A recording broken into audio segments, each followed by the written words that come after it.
If you think about a HER2 positive breast cancer, those HER2 positive breast cancers tend to be fairly rapidly growing, and the patients, no two patients look alike, but they're similar in terms of the growth characteristics.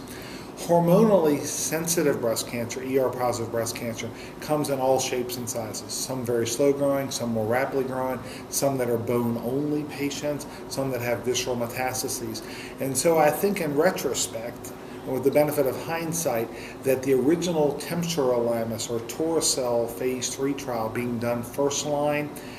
because that was such a heterogeneous group of patients. So, for example, a 75-year-old, very